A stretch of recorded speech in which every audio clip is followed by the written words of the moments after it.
know what really makes us mad? Is wasting money on CDs with only one or two good songs. Yeah. Tell them about punk.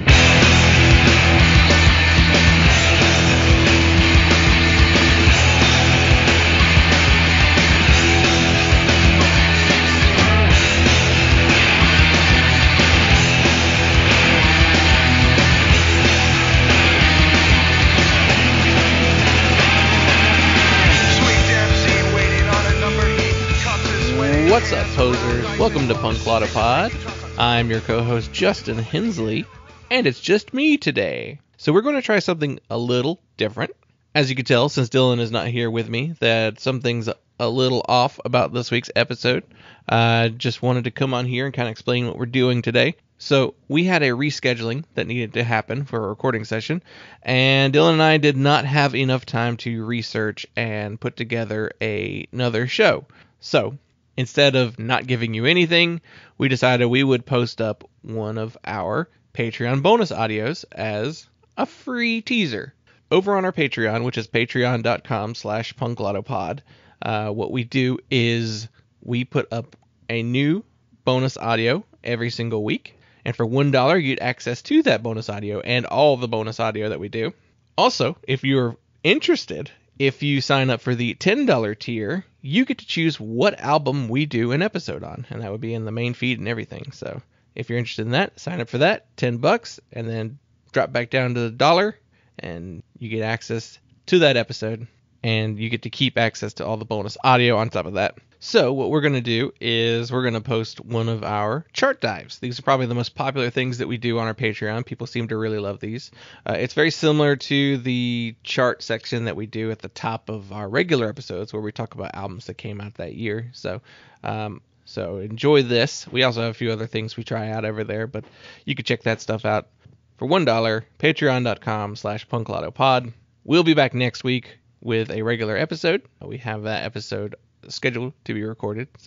And if you actually currently go over to the Patreon right now, there is some bonus audio that we are posting. I believe it's a News of the World, which is where Dylan and I will talk about news stories that happened and some personal, what's been going on with us type stories and what we've been enjoying. So thank you so much, and we will see you next week with a brand new episode.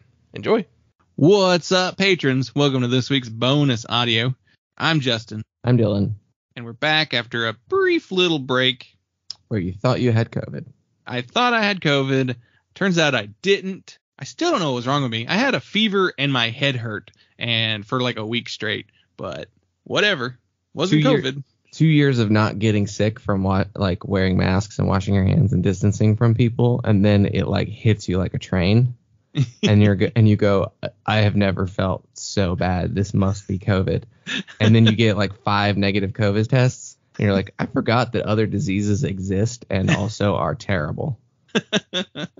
Yeah, which means I can still catch COVID any day now is the annoying thing. It's like, oh, okay. Guess you can always be reinfected. Yeah. Oh, I know. But yeah, no COVID. I just didn't feel good for a week. So whatever that mystery illness was, it's gone. Wasn't the flu either. Tested for that. It's okay. I couldn't walk anyway. Stupid, shitty foot. But I slipped on the stairs and banged my heel really bad yesterday. So yeah, I'm limping a little bit. Yeah. Joys of getting old. Remember how you could just jump down a full flight of stairs and be totally fine? Yeah. My foot injury, I think, also stems from the game of catch me on the trampoline. Because I didn't want to give my turn up, and I would only give it up if you caught me. And then I landed on my ankle sideways, basically, is what happened there. And fractured the cartilage in my growth plates, which has caused problems in my feet for the last 10 years. So yeah, because you just have scar tissue in the cartilage, so it never grew together, right? Yeah. But yes, we're here. We're falling apart. We're recording a podcast. Luckily, you don't have to stand to record a podcast. We can sit down. Oh, did I not tell you? Just standing there like a stand-up comedian, holding the microphone. I know some people do record standing. They get one of those floating desks or standing desks. Yeah, I bet if it was your job every single day, Yeah, you'd want one of those. you would want to stand. Yeah, if I were on the radio, I would want to stand. I would want to have a mix of standing and sitting. Yeah. If Alternate. you're like a voice actor, yeah, you absolutely want to record a lot of your VO standing up just because you have better breath control. Yeah. How do you become a voice actor? You just do it. I think I've let my Simpsons impressions lapse too much. I don't have the vocal control. You don't have the elasticity. Can't do those high voices as well anymore. I mean, there's always a market for the deep voice, gravelly voices. Oh, yeah. They always got to sell cars.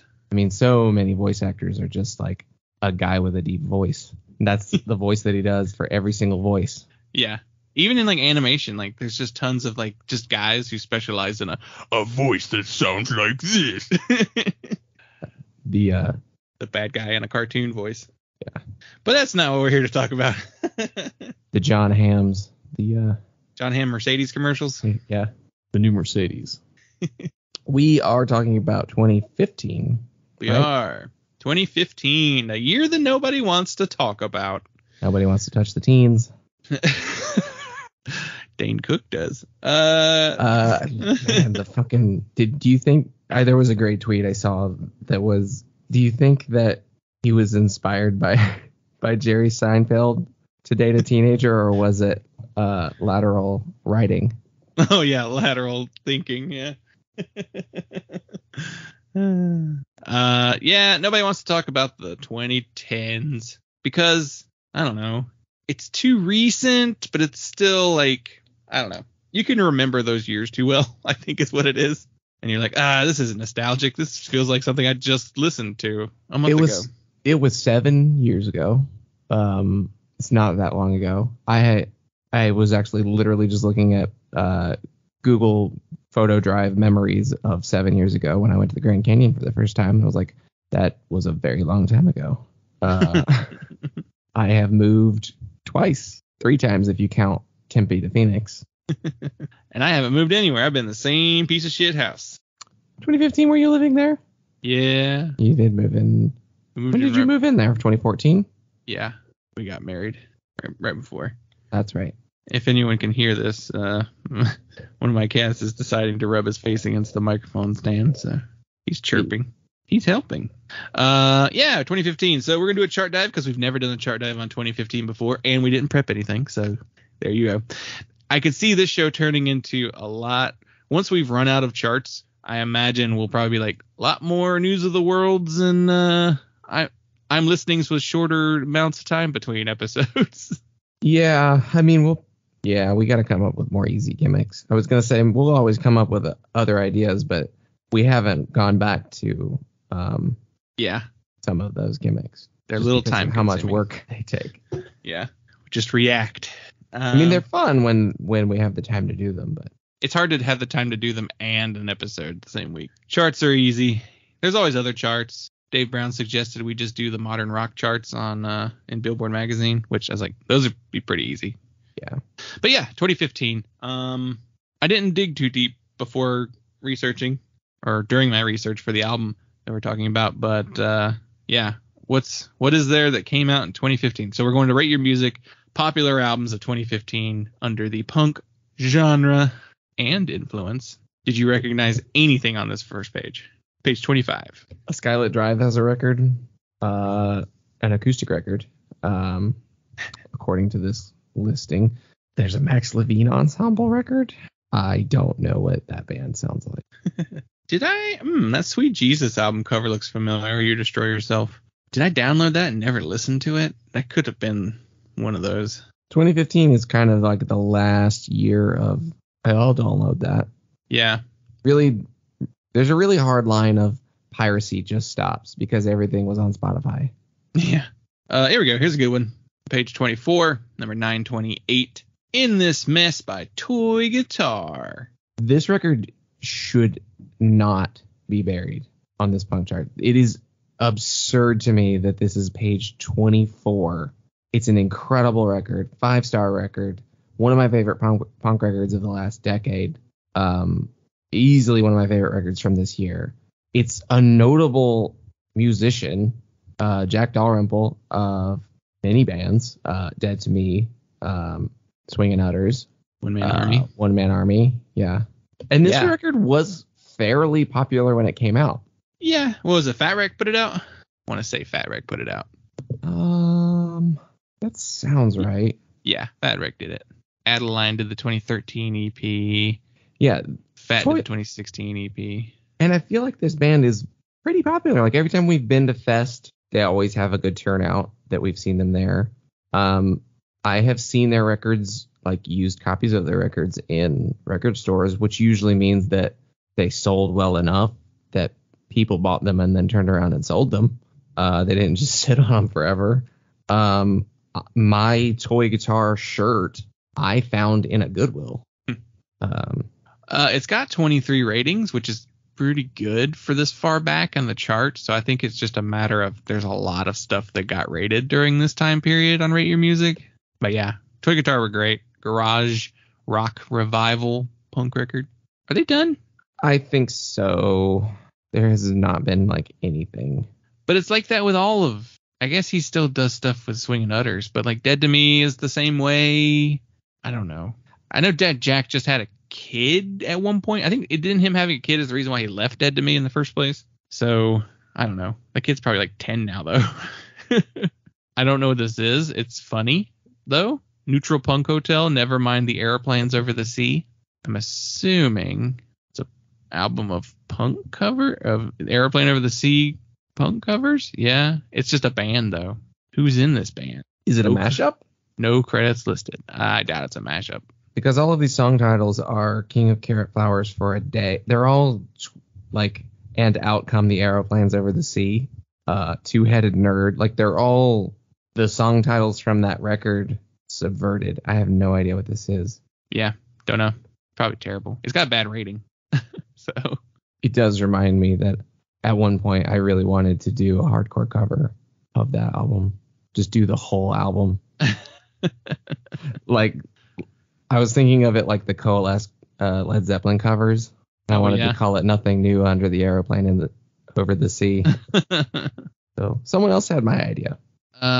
Here's one that I do know. It's Griever and their album Our Love Is Different. Griever were a San Diego hardcore band that was also kind of sludgy. Members of Ludax. There we go. That's what they did. I think it's like the other people, not the singer. This came out on Vitriol, I believe. I think everything Griever did came out on Vitriol. I love Vitriol Records, but man, is that a lost leading label. The graph stuff pays for everything else that happens. But yeah, Griever were interesting. I listened to a couple things they put out. I like just about everything they did. They felt more like a sludge band than a hardcore band. I only really vaguely remember them. I remember listening to them, but I don't really remember what they sound like. For this being kind of a year that I have probably said in the past was a year that I was paying a lot of attention to, kind of one of the last few years where I was really paying attention, like right before I moved and kind of like stopped caring. I am shocked at how much of this stuff I don't recognize. Yeah, I think we did our decade remembrance in 2020, and I think this is one of those years where we were like, is this a bad year? It wasn't like, I remember researching then and not thinking it was super notable. This is something that'll come up, I guess, later in the charts. I do feel like this is one of those really significant years where everyone was trying to call things punk that weren't punk, which I do remember happening at the time and over the next few years and being like, which then evolved into calling nothing punk. Yeah, calling things that are punk something else. There's a Wild Speaker album, Survey the Wreckage. Wild Speaker, where are they from? Are they from Texas? Yeah, they're from Texas. They're like a sludgy, crusty hardcore band. I'm trying to think when I think I started listening to them first in the 2016 EP, Tranquil Garden. But they're a really good band. Loud, heavy, noisy. There's definitely stuff I'm recognizing names. Mm-hmm. But less the actual records. I'm on page 21, just for your reference. I'm not sure where you're at. There's at least two things on here that are significant to talk about, though. So if you want to catch up to there, I don't know where you're at. I'm on 21 now. Okay. Sanity Decays by Discourse. Great straight edge hardcore, metallic hardcore, very, would you say Indecision influenced, Most Precious Blood influenced? Yeah, 100%. They were Indecision influenced band for sure. I mean, I knew they were fans. I was trying to think of like, is that an accurate description of what they sound like? Yeah, I'd say it was a fair comparison. They were like hyped. They were like really hyped. I don't know. It's hard to tell because they were like a Columbia band. So were they hyped, or were they hyped nationally or just regionally? No, that's not true, because Pat from Self Defense Family talked about them all the time, and also talked about how he and the lead singer look kind of alike. They do. Yeah, it is funny. So they knew each other. So there was that. So there's a little bit of your Northeastern cred there. And then this came out. Was this one on Closed Casket? Yeah, it was on Closed Casket. So that's a kind of hype hardcore record label. They're like in the Midwest, I think, Chicago maybe.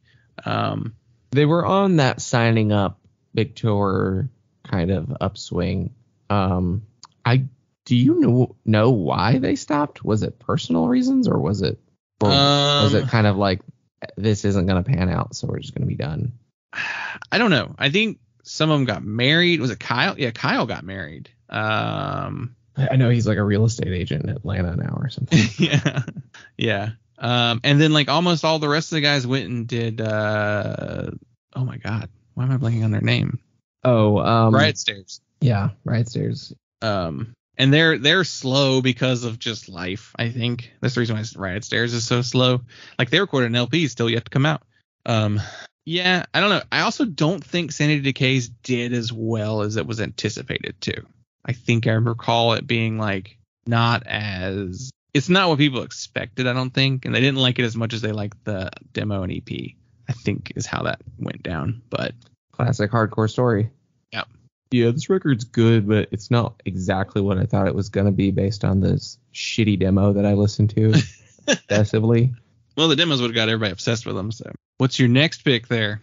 Well, it's really more of your pick, but Already Dead by Timeshares came out. Oh, yeah. I figured you would talk about that. So it's the second Timeshares LP, where they kind of shifted their sound away from the Dead Broke, Iron Cheek, Sprainerd family of pop punk record. And shifted over to like the more heartland punk sort of stuff, the more, Springsteen, Tom Petty influenced punk replacements. Seeger core. Yeah. This record's great. I love Already Dead, and the series of EPs they did right after. They have a new record coming out this year. That's exciting. And what we've heard sounds similar to this. It was on Sidewood and Dummy.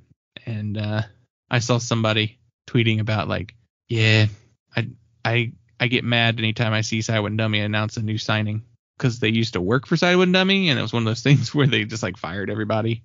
Yeah, because they couldn't pay any of them, but then continued as a label signing bands. You did pass one. I don't know if you were familiar with this record, but it's Longings by Longings. I recognize the name, but that was it. So this is Will Killingsworth's shoegaze band he did. Oh yeah. Will Killingsworth of Ampere and Orchid and a billion other bands. Will Killingsworth, Megan Minor, Cole Lanier. What was Megan in? Megan was in Ampere too. Was Cole too? No, Cole was not. It's a pretty good record though. Like, I like when punks do shoegaze because their songs tend to be shorter. And this album was pretty good from my memory, and sound like a shoegaze record, which is important. Though this article seems to say it reminds them of, or not article, but this review says it sounds like Ebullition Heyday, Bread and Circus, Portraits of Past. I don't recall it sounding like that. The tag is post-punk and death rock. I don't know. I thought it was shoegaze when it came out. Maybe I need to re-listen to that. It's probably like a wall of fuzz, and that's why I think that, but I don't know. Need to revisit it. Another one that is kind of surprisingly far back here on the charts that I loved when it came out, and then continue to love and listen to a ton for a few years after, Party Adjacent by Dan Andriano. Yeah, that is way back here. Why is that back here so far? Member of Alkaline Trio. It's weird that this is not, people weren't rating this record on this site in 2015. Incredible record. I love it. From beginning to end. It's a blast. I think it's some of his best songs he's ever written. I love the sound of the band, quote unquote. I'm not sure who it is, who plays on this record. It's different people from the newest record. Yeah, the newest record is the Moore Brothers, which like I think that only happens because of Mike Park. He's like, come over here and play with these guys, and he did. Yeah, I don't remember who the band was. Oh, Jeff Rosenstock and Mike Huguenot and Dan Pothast and Kevin Higuchi. Yeah, that's why Party Adjacent sounds incredible. Mixed by Jack Shirley. Yep, that's why. That time period where Rosenstock, Huguenot, Dan Pothast, and Kevin Higuchi were like on everybody's record, and still kind of is like that. Yeah, I wish they'd done the new one. I don't like the new one as much. No, it's going for a classic rock feel. And I would have liked that. Like, on paper, I like that idea. Dan Andriano doing classic rock. Like, I mean, that's kind of what I'm trying to do. But, so, like, but it just, as a record, I enjoy it. I don't care for the individual songs on their own as much. I think that's my biggest problem with it. There's not very many songs on that record that I ever hear on their own that I want to listen to. Oh, here we go. Way up here on page 18, it's the Lo and Behold Uppers. Lo and Behold is Jason Martin of Starflyer 59 and Ryan Clark of Demon Hunter. See, how is that higher on these charts? I mean, I understand by genre why it would be, but for who it is, it doesn't make sense. That being said, it's really good. It's a goth rock post-punk record, Cure inspired, like that kind of stuff. Depeche Mode. It was very funny because this came out around the same time as Ryan Clark's other project, Knives, which he did with is it Randy Torres? Yeah, from Project A6. And that's what I expected when you say Ryan Clark's doing an electronic record. It's like, yeah, it sounds like Demon Hunter voice doing slick, synth music. And then this came out and I was like, wait, he kind of just sounds like a goth singer from the 80s. Like he could have been doing this the whole time. And Jason Martin could play anything, but his first band, was Morelos Forest the first band he did? That's just a straight up Cure worship record. So like he could do this stuff. But yeah, this record was fantastic. I loved the shit out of it and wished Ryan Clark did anything like it ever again, but he is not. He's doing overprocessed alternative metal now still. Sorry, I had to let my cat in. Yikes. $signs put that record out. Oh, yeah. $signs. That's it. People love them. Some people love them. That's a hype that I don't think got panned out. That one seems a little bit more regional in hindsight. No, I don't think so.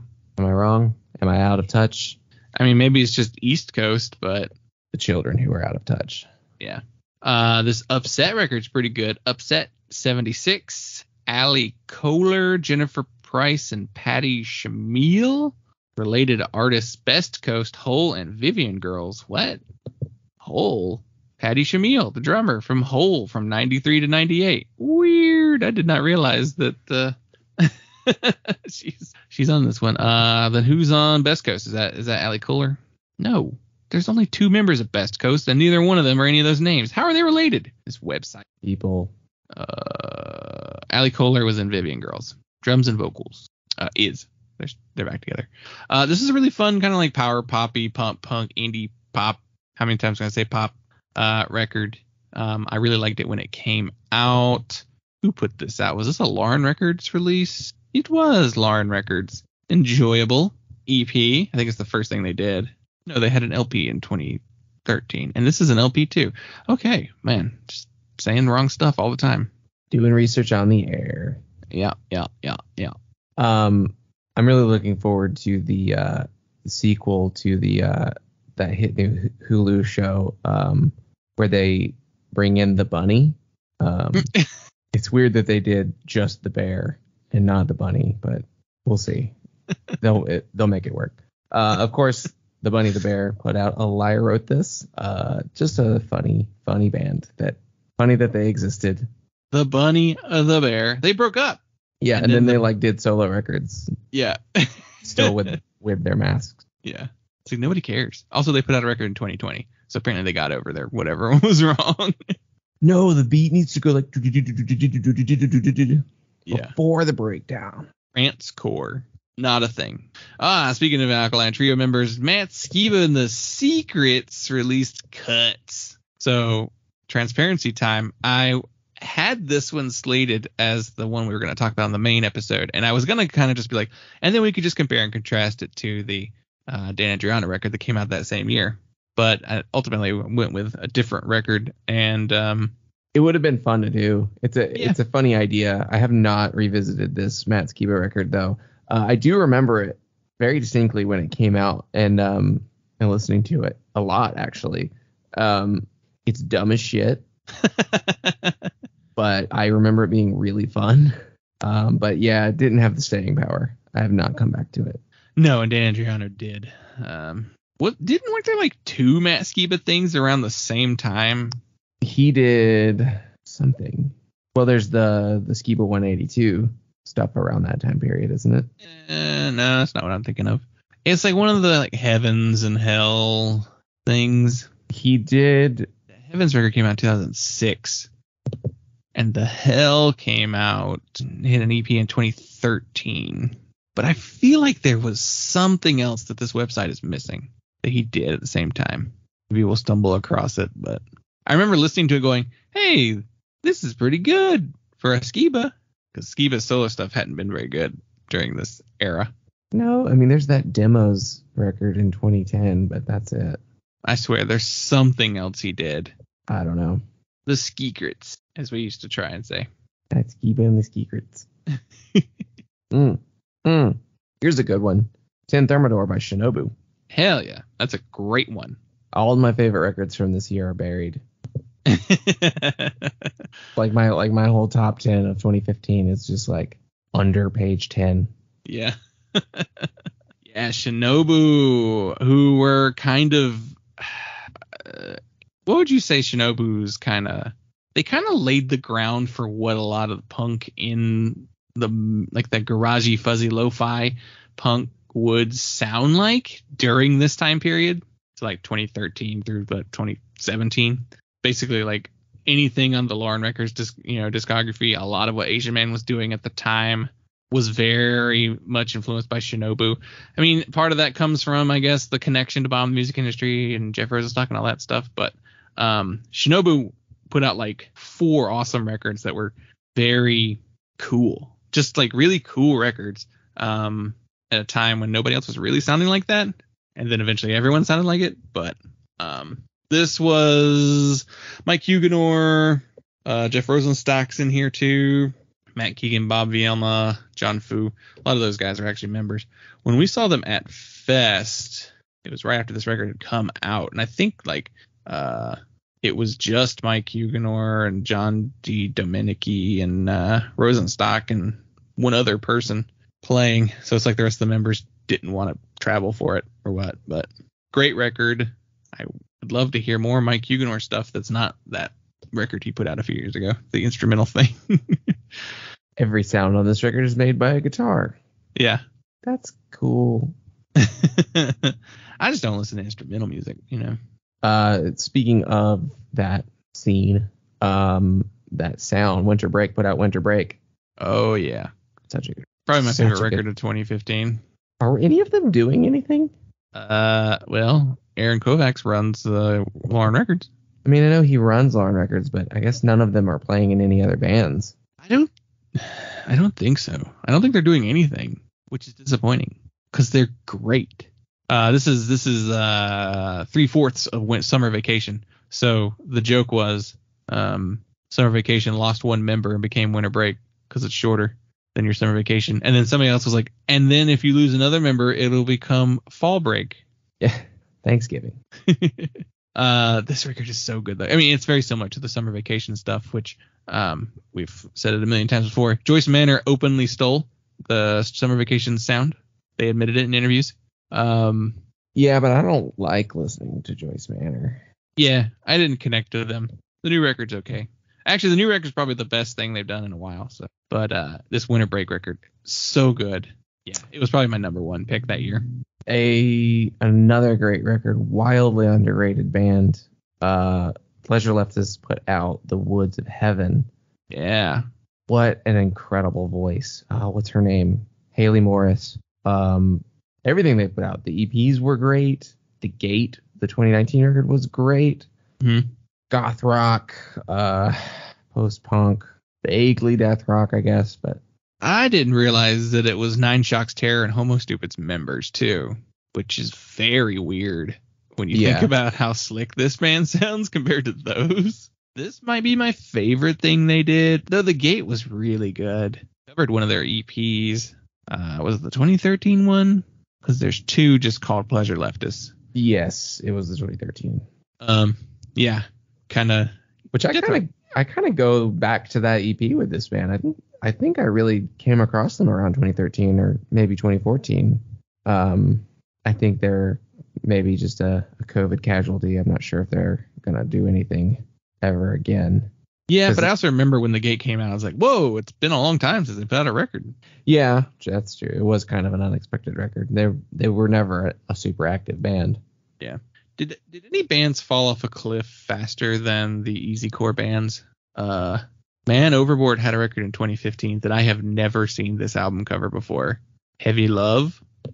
Remember when Man Overboard were giant and everywhere and defend hard pop punk? And it seems like nobody gave a shit about this album either, because it drops between 123 reviews down to 70 with this one, and only 2 years between them. It was so overrun immediately. So many bands jumped on that sound so fast, and a lot of them were not good. And everyone was like, I'm done with this. At the same time. I am not sifting through all this garbage to find the next Fireworks. I don't even want to go back to the Fireworks records. The Wonder Years records. Mischief Brew released This Is Not for Children. Is this the last Mischief Brew record? Yeah, it was the last one. 2015. No singles or EPs after that besides compilation. Unfortunately, Eric Peterson passed away in 2016, I believe. Yeah, Eric Peterson. Mischief Brew were one of the best folk punk bands, and like they were kind of politically radical compared to a lot of the other folk punk contemporaries. You really got the feeling that he believed and kind of lived everything that they sang about, or he sang about.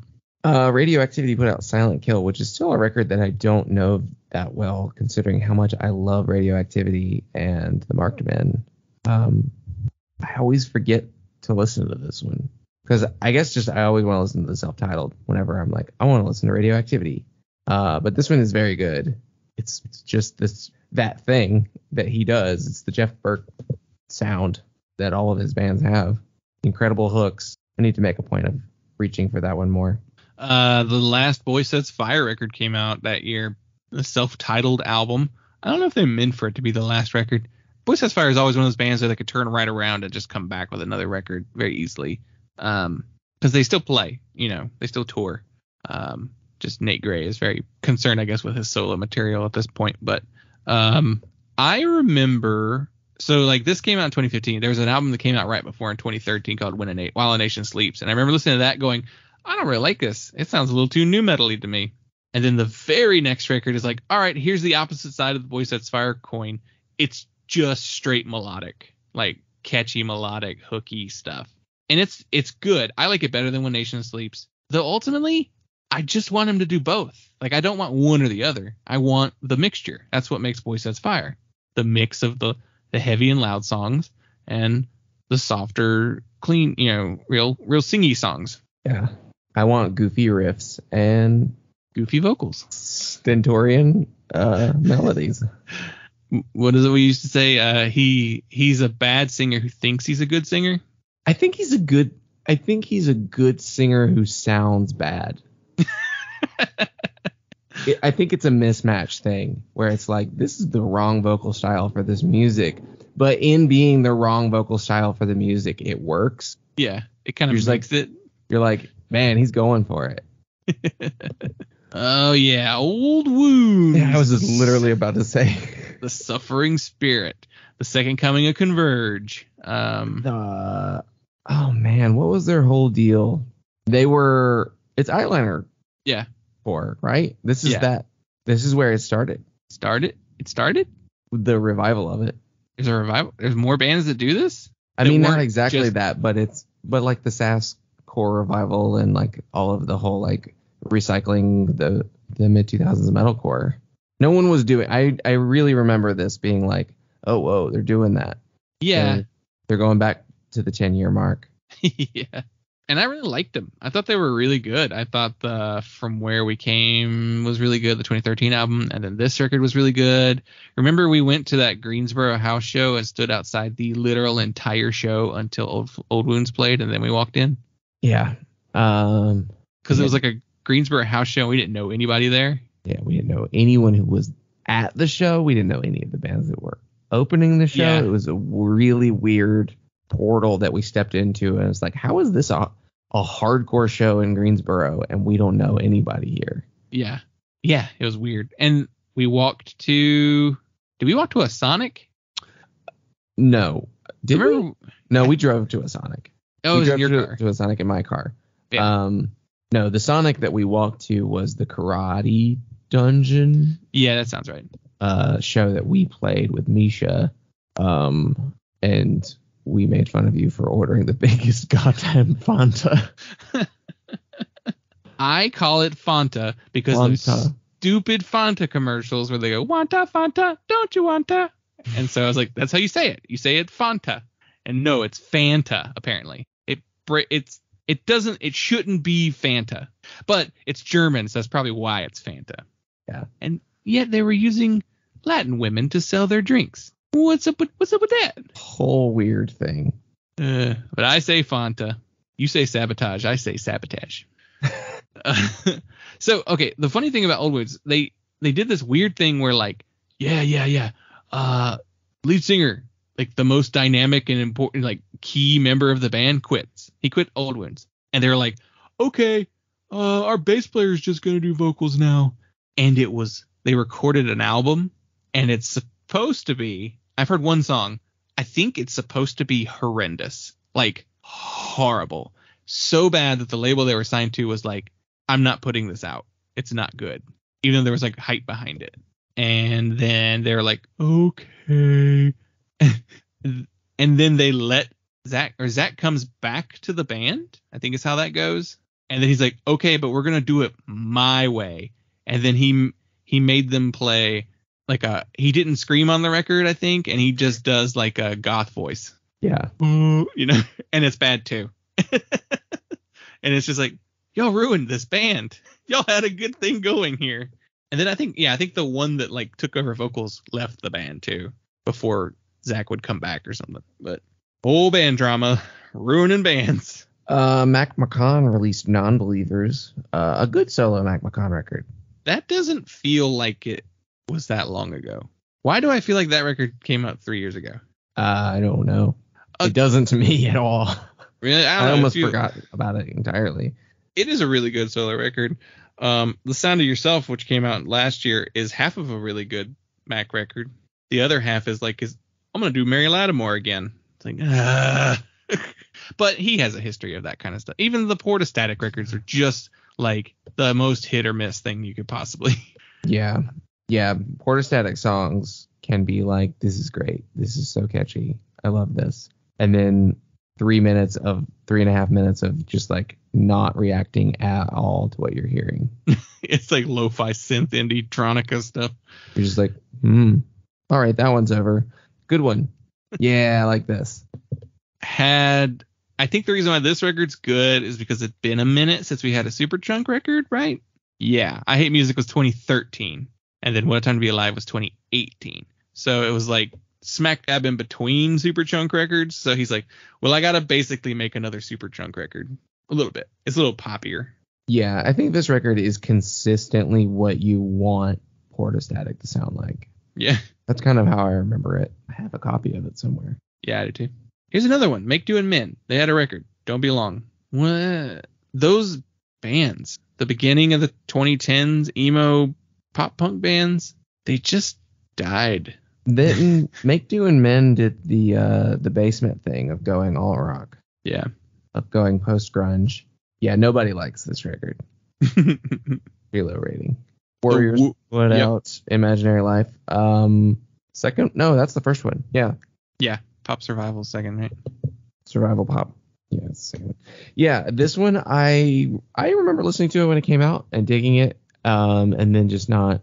I think we've talked about Warriors in the past of how they just kind of slipped by. After this record, I didn't even notice the second record coming out for some reason. It was on side one dummy. That's probably why. It was on side one dummy when nobody was paying attention to what they were doing anymore. Yeah. I don't remember which one's my favorite though. I don't know if the recency bias makes me like the newest one the most or what. I really do think the newest one is the best Warriors record. I do like this one though more than Survival Pop since I've gone back to them. Yeah, I need to revisit the first two. Really looking forward to the next record that they're like currently working on. Oh yeah, I've been seeing a lot of clips of them recording. So you'll get it in a year and a half. Yep.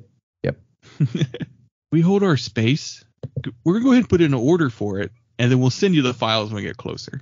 Can you do it that way? Probably not. Probably not. Even though they're not gonna cut the lacquer until whenever in a year.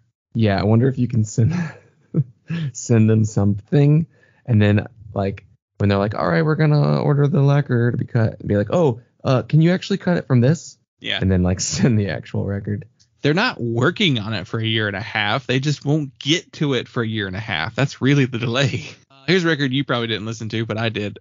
Coward by Haste the Day. Coward. This was it was the final Haste the Day record, I think is how it was promoted even. And it was like, and we got the gang back together. And it like features every member from Haste the Day ever on here. And I was like, well, that's cool, because that means Jimmy Ryan gets to sing. And he did. I think he sings like half the songs. So it's like a half Jimmy, half Steven. And then maybe even some songs where they're both on it, which those work really well too. I remember liking it and being like, wow, too bad the last 4 records they did were terrible. But I liked Coward. Remember 100th? Yeah. How did this is them now going? Well, remember 100th? This is them now. They had a makeover. Yeah, they put out a record last year. They put out a record in 2020. Yeah. Well, they changed their sound in 2017. Yeah. They and then everybody's a home like, worship band. Yeah. We're shoegaze now. It's like, really? You were a hardcore band before. They were on that line anyway. They were doing the Life in Your Way, Big Arms hardcore. Yeah. The like, is this Christian? It probably was. They just never told anybody. It was the will they or won't they. Of interest to Christians, bolded in the columns on HM Magazine. Yeah. We don't cuss on the songs. There's our record we're talking about. Swami John Reese and the Blind Shake released Modern Surf Classics, a surf instrumental record. Yeah, I should go listen to that because I do love his guitar playing. From what I remember, is it too surfy? It's just instrumental surf. Like, I don't know. I don't know. I think surf you need vocals unless you're like Dick Dale, or the Ventures. Yeah. And every single Ventures record you've ever heard, you don't really need to flip over to the B-side. You just get like a good 15 minutes of riffs and drip, and you're like, I'm good. We've talked about this many times. We talked about it on a main episode. A great record, Anxiety's Kiss by Coliseum. Absolutely. Go listen to it. If you have heard us talk about that band and that record this many times now and have not listened to it, go listen to it. That's the one to listen to too. Oh yeah, it's so like they just threw it all at that record. They were like, fuck it, we're gonna do everything that I want to do, have been wanting to do. You remember Dogs on Acid? Yeah, I was gonna ask you, do you remember trying to like Dogs on Acid? Yeah, I was just gonna say, I remember listening to this record and being like, I sure don't like this. even though I want to. Yeah, just listening to it and like I don't care. I think I don't know what the reason was. Was there like some good songs and that's why you're kind of like, come on, it's good, I'll listen? It could be what it was. There were like maybe like 2 songs that were good and then you're like, oh, but I want to like it. Did they have? They didn't even have like an EP. 2014, a single 2014 Dogs on Acid, that green one. Maybe that's what it was. You listened to that single and you were like, this is good. I'm looking forward to this. And it was who it was. I was gonna say it's because it's Algernon. Is it all of them? Peter Helmus, that's the bass and vocals. Joe Reinhardt, he was guitar. Nate Dion, he's not. Nate Dion's the one that's not from Algernon. And Nick Taza. But so Nate was from Lockamora, Olive Drab, Snowing, Street Smart Cyclist. So yeah, it was like, we're the super emo band. But it didn't even sound like those kind of records though, right? It didn't sound like Algernon or Snowing or Glockamora. No, it was Weezer Punk. Yeah. But also it was like more slackery Weezer Punk. It's cool they're back, but I've never been an Algernon guy. They're fine. I've never considered them amazing the way people do. I really liked them briefly, and then I have not had the urge to go back to them. Yeah. Because they didn't, and I think they didn't connect with me emotionally the way that like Snowing did. Mm-hmm. War on Women. How do we feel about that? I don't know how I feel about War on Women. That story has some like, yeah, it's like believable enough. Yeah. It's so detailed. Like that, reading that letter or whatever it was that they wrote, it was like, this is going on and on and on and like, yeah, so long, hard to read. It was like every grievance she ever had with the members of that band, like any member of that band. It was all of them. And it was all of them. And she kept trying to throw the other members, like they will corroborate, they will agree, they will ask them, they'll say the same things. And then that person was like, I don't know what you're talking about. Yeah, and then like none of them are like actually backing it up, which is like, well, and then like then like they did that shitty thing, and didn't they like say they posted some like cool story bro comment on Twitter or something that they then deleted. So then it makes you go, all right, maybe there is something to this, because your response to this was to be flippant and ridiculous. Yeah, that band though operates like a business. Yeah. Oh yeah. You can see it, and that was where so much of the credibility of the way that she talked about it, of like him like miking her amp, like recording and listening back to what she was playing, and yeah, and like the way that she had like no creative input, and like, no, just play this. Yeah. Like I can now, see that for sure. As shitty as that is, and as much as it sucks, that's not really like, it's not immoral. It's just shitty. Yeah.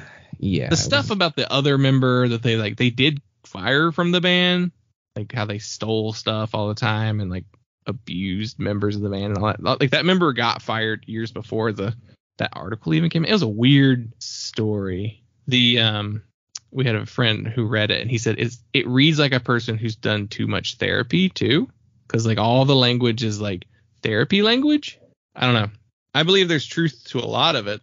Yeah, there were definitely parts of it that reading it was like someone taking something too personally.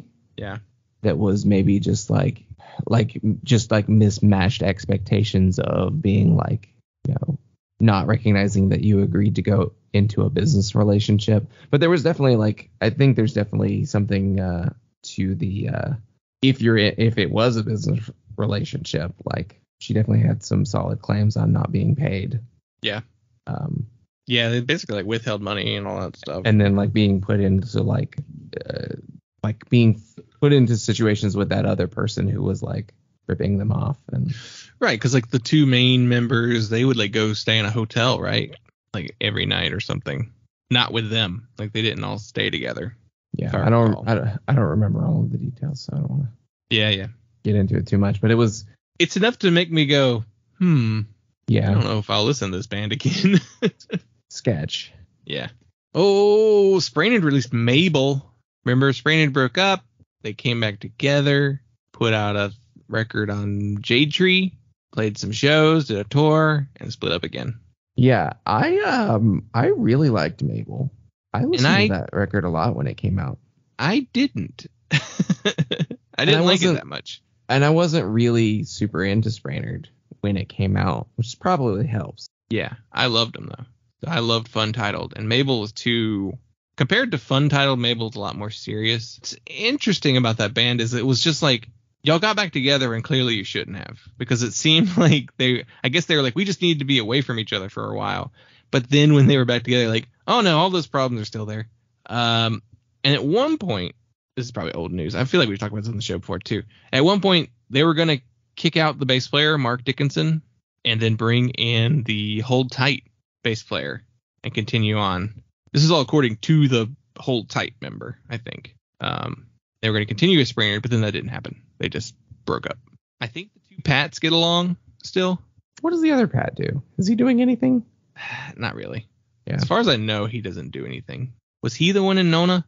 No, they were both in Nona. Yeah, they were both in Nona. Yeah. So yeah, clearly they liked each other enough to continue being in a band immediately after breaking up Sprained.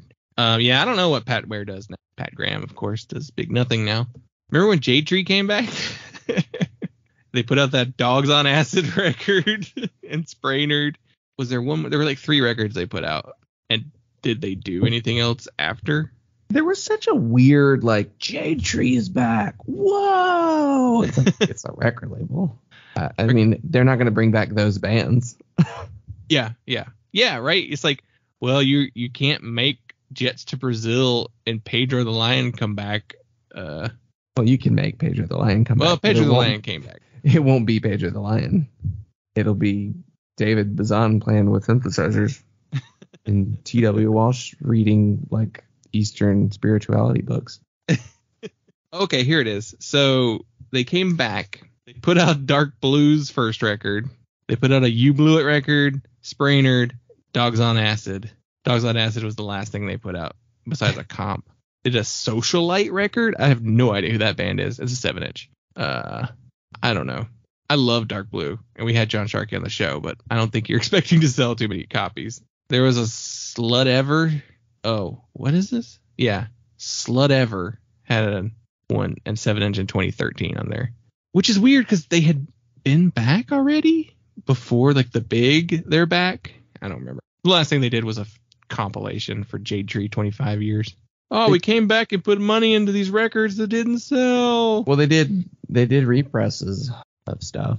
Yeah, I guess that's where the real money was coming from. They probably figured that out. Wait, why are we putting out Dogs on Acid? Let's sell these $35 copies of Jets to Brazil's 3 records. Yeah.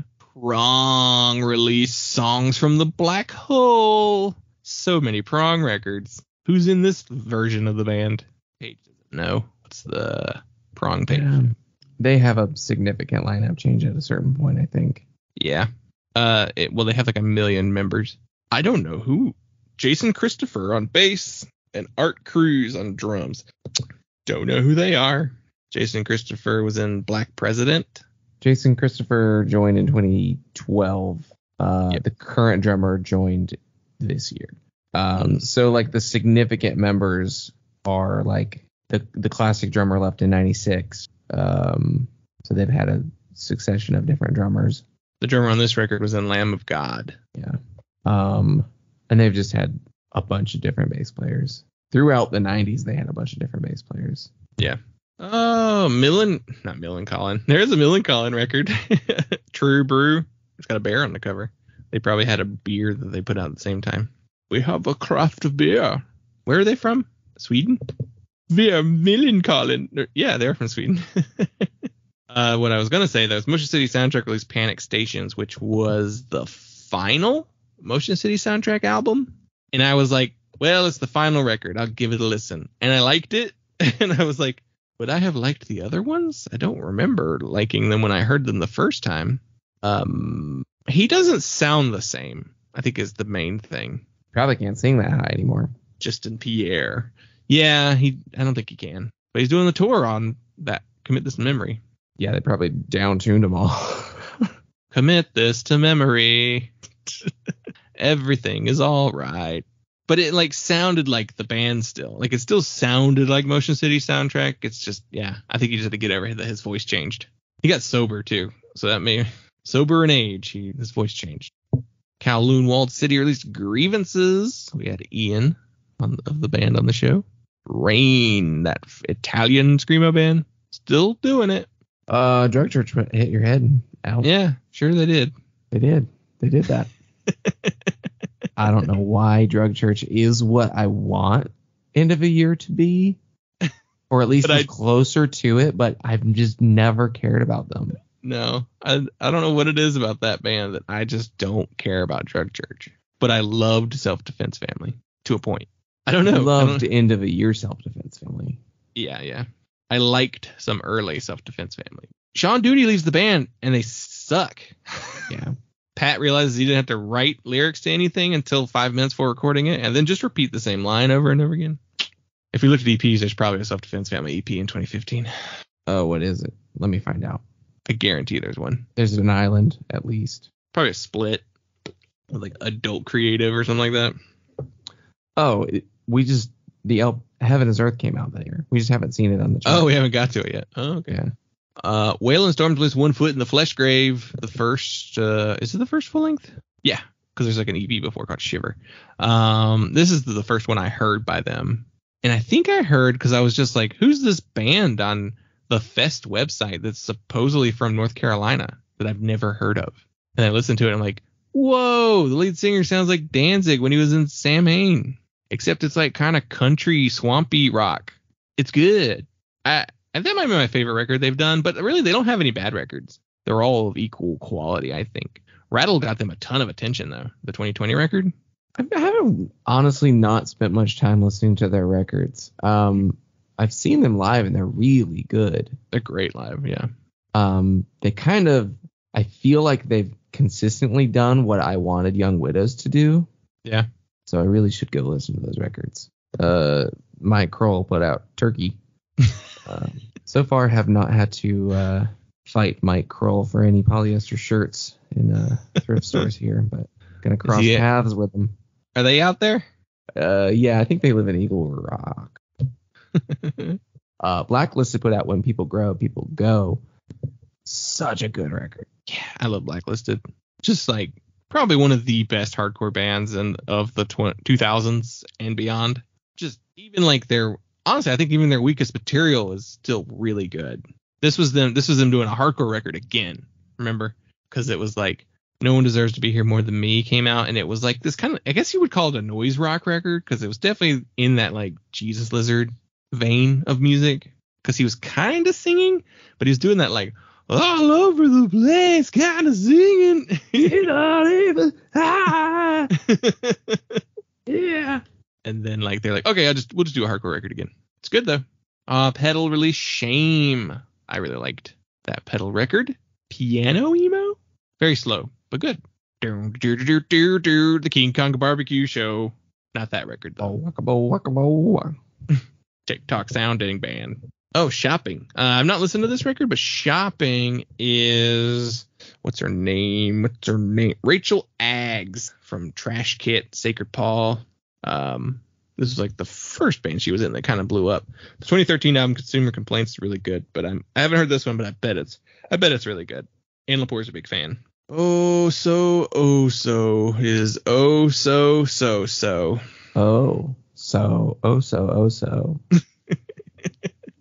Put out an album, so I don't care. How did that band become like the kings of emo? Because they stuck around? I don't know. Has anything shitty come out about them? I don't think so. Am I making something up? I've not heard anything. I think real shitty dudes like them. Yeah. I get real turns out they're a landlord vibes. I think that's what it is. Could be. Lead singer changed their name to Jade. Remember I Wrestled a Bear once and how they kept going? Yeah, this joke band that just like kept putting out records. Do you think they became serious? This record cover does not look like the rest of the record covers, though. Hail Mary. Just makes me think they went serious. All right, everything's not a joke. What are the track listings? Killed to Death is the funniest title? Yeah, these are boring song titles. We All Float Down Here. You'll float too.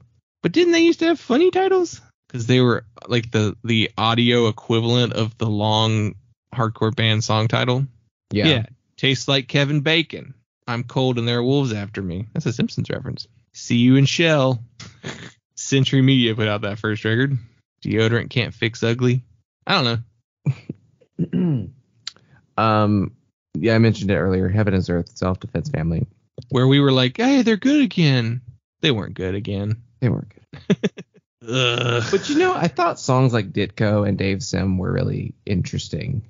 Yeah, the thing is, I feel like of their LPs, that's the one that people really disliked. I mean, the ratings on Try Me are very low, but that's just because of the Angeliki interviews. Everyone loved that record when that came out. Yeah. People talked about it. It was revolutionary. So much. And I listened to it and I listened to the songs. I'm like, these sound like garbage. Heaven's Earth sounded really good. And I think maybe that's what I liked about it. But I enjoyed that one when I didn't listen to Have You Considered Punk Music because I was already done. But that was the thing, is then all of the EPs and all of the singles that they kept putting out was like, the islands were like kind of hit or miss, and the singles were just like even lower effort. Too many splits with bands you didn't care about. Yeah, I think I gave up in 2016. I really don't know how they managed to get labels to put stuff out by them, though. Like, lost leader band. Well, they also turned into a collector band. Any band who just puts out a gigantic amount of records becomes a collector band. Fucked up was that, And so then it becomes, well, now I got to get all of it. So there's a portion of their fan base or audience that just still buys everything. But that's the thing, is like they put out singles, like they put out 7-inches and like EPs and stuff that cost the labels a lot of money to make, almost as much to make as an LP, but you can't sell for as much as an LP. Yeah. And that was like all they put out. They also haven't put anything out since 2020. They probably haven't made anything since 2020. Yeah, they probably haven't. No, there's something in 2021 called Run the Dungeon, but there's a bunch of singles There's 5 singles in 2020. Probably all different labels too. I don't know. I'm over them. Yeah. Well, how much do we want to save for the chart portion of the main episode? You want to make this the last page? Yeah, let's wrap it up here. Okay. You do one and I'll do the other. I will talk about this Sidekicks record. Because I listened to it when it came out. It came out in January, which was a benefit for it because I was like, well, there's nothing else out. I guess I'll listen to this Sidekicks record. The dregs of the beginning of the year where you listen to stuff you never would the rest of the year.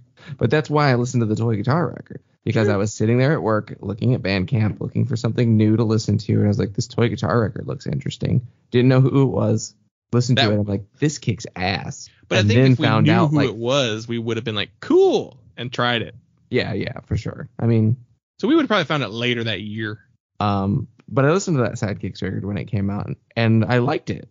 And it was like the light turning on and being like, well, shit, I should have been listening to the Sidekicks all along. And I still have not really deep dived into that band, but I have heard stuff from earlier records, and I'm like, this is good. I like this. I would have liked this then. Yeah. My last pick will be the Quarterback self-titled album. This is a Philadelphia band. It sounds like a Philly band. It sounds like the Radiator Hospital side of Philly. So it's like the kind of twee, indie folky, emo, pop punk stuff.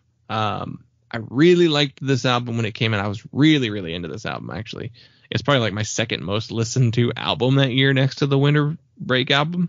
Because it was like 19 tracks, but it was still like 20 something minutes long too. So it just got a lot of plays. apparently, I didn't know this about the band. It's made up of 2 solo musicians, Dean Engel, who performs as Minor Constellations, and Tom Christie, who performs as Fraternal Twin, as well as a drummer, Max Restano.